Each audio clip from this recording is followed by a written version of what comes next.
Unintentional cracks are not fun. They're really embarrassing. Nobody wants them, but they happen, and they happen for a reason. So let's talk about that. The first thing that we have to figure out is what physically causes a crack. Because until we understand what is physically happening, we're not going to be able to fix it. So first and foremost, cracks happen here. It is about the relationship between your vocal cord intensity and how much air you are releasing.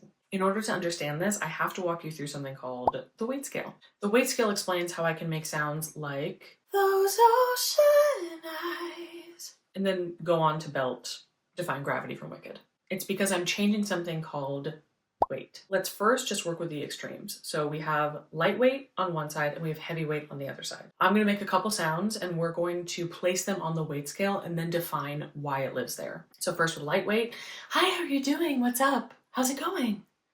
Heavyweight, hey, what's up? How are you doing? So the only things I'm changing are my vocal cord intensity and my air. All vocal cord intensity means is how much contact is there between my vocal cords. The more contact there is, the less room there is for air to move through. Therefore, the more air restriction there will be and the less air released. So, pop quiz, if I have a high vocal cord intensity, what is that going to do to the air?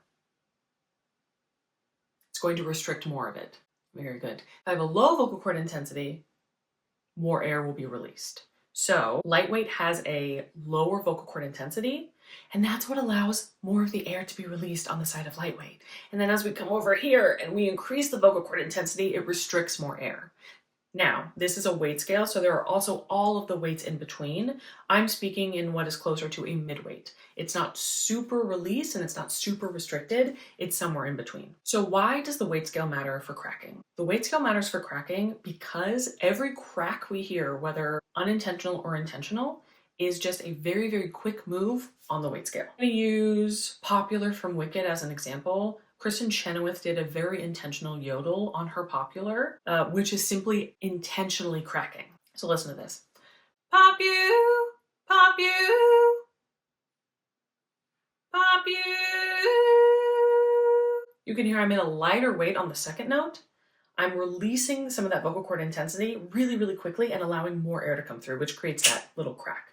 Popular. If I even out the weight, popular, there's no crack. So within this example, we have the solution for unintentional cracks as well, which is we need to eliminate the weight move. We need to take whatever vocal cord intensity and air amount that we're releasing, and we need to stick it instead of moving it around. Let's use Defying Gravity because Wicked. I'm going to give you now an example, a really, really extreme example of changing my vocal cord intensity and my air all over the place. As someone told me lately, everyone deserves a chance to fly, fly. It's all over the place, and you can hear all these little wobbles and cracks that are happening.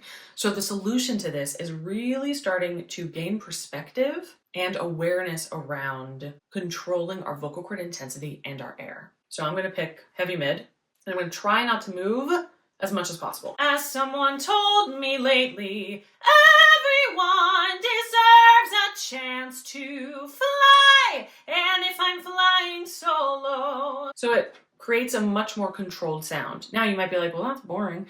You can start to add more shifts along the weight scale, but the key thing here is that we want to do it intentionally. We want to shift something in our voices because we choose it, not because it's happening to us. Because when things are unintentional and happening to us as singers, we end up in situations we don't want to be in, like cracking publicly. There's nothing wrong with cracking, like there's nothing morally wrong with cracking on a big note, but it's not very fun.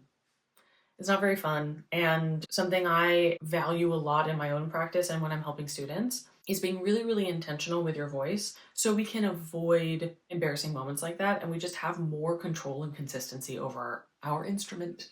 I hope this makes sense. Let me know what questions you have about cracking, the weight scale, any of this stuff. Like and subscribe. Do the stanky leg. I have nothing. Okay. If you made it this far, thank you for watching. Okay, goodbye.